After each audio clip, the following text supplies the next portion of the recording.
আসসালামু আলাইকুম। আজকে আমরা নতুন একটা জিনিস শিখব। একটু পরে আপনাদেরকে ল্যাপটপের স্ক্রিনে দেখাবো। সেটা হচ্ছে আমরা যদি কোনো একটা বড় লেখা বা কোনো একটা বড় ফাইল খুব সহজে যে কোনো ভাষায় যদি ট্রান্সলেট করতে চাই, সেটা খুব সহজে কিভাবে করতে পারি। এটা আমরা হয়তো বা এখন মনে করতেছি অনেকে গুগল ট্রান্সলেটর দিয়ে করব। হ্যাঁ, গুগল ট্রান্সলেটর দিয়েই করব, তবে আমরা সাধারণত যেভাবে করি সেভাবে না, একটু ভিন্নভাবে। তো আসুন আমরা চলে যাই কম্পিউটার স্ক্রিনে। আমরা এখন আমাদের কম্পিউটার স্ক্রিনে আছি, ল্যাপটপে।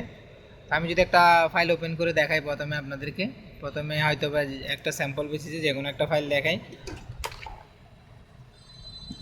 ধরেন এই লেখাগুলা, এই টোটাল লেখাটা আমি চাচ্ছি যে ইংলিশে কনভার্ট করতে। এই ফাইলে যা লেখা আছে প্রায় 6টা পেজ আছে এখানে।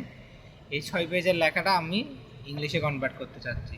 তাহলে আমরা কি করব, প্রথমে আমরা ব্রাউজারে চলে যাব। ব্রাউজারে গিয়ে এখানে লিখব গুগল ট্রান্সলেটর লিখব, যেটা হয়তো বা আপনারা প্রথমেই চিন্তা করছেন।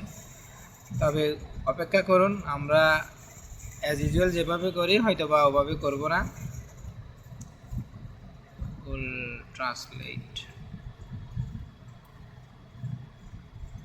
গুগল ট্রান্সলেটরে আমরা আসলাম। আসার পর এখানে যে প্রথম যে সাইটটা দেখতে পাচ্ছেন, এই যে এই সাইডে গুগল ট্রান্সলেটর, এটাতে আমরা ক্লিক করব। ক্লিক করার পর এখানে যে ডকুমেন্ট নামে একটা অপশন দেখতে পাচ্ছেন, ডকুমেন্ট, এটাতে ক্লিক করব। ক্লিক করে আমরা এখানে আসব। এখান থেকে ব্রাউজ ফাইলে ক্লিক করে আমরা যে ফাইলটা এখানে ট্রান্সলেট করতে চাচ্ছি, আমাদের সেই কাঙ্ক্ষিত ফাইলটা আমরা এখানে সিলেক্ট করব। এখানে আমরা করতে চাচ্ছি যে সি ফার্মার, এই ফাইলটা। এটা আমরা ডবল ক্লিক দিয়ে আপলোড করব। আপলোড করার পর এখানে যে অনুবাদ করণে ক্লিক দিব। সাধারণত আমরা যেটা করি, আমরা ওই ব্রাউজার থেকে এগুলো কপি করে এখানে পেস্ট করে করি। তাই এভাবে যদি করতে পারি, যে ডাউনলোড যখন ক্লিক করবো, এখানে দেখবেন যে ডাউনলোড হয়ে যাবে। ডাউনলোড হয়ে যাওয়ার পর আমরা যখন ফাইলটা ওপেন করব, সরি এখানে আমি ল্যাঙ্গুয়েজ চেঞ্জ করি নাই, আমরা ইংলিশ করব।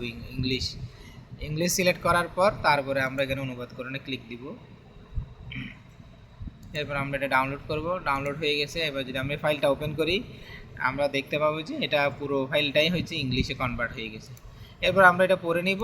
যদি সেন্টেন্সে কোনো জায়গায় যদি কোনো মিসম্যাচ থাকে, আমরা সেভাবে কারেকশন করে নিতে পারবো। তো এভাবে আরও আপডেট পেতে, টিপসগুলো জানতে আমাদের পেজ বা আমাদের আইডি ফলো দিয়ে রাখুন। আসসালামু আলাইকুম।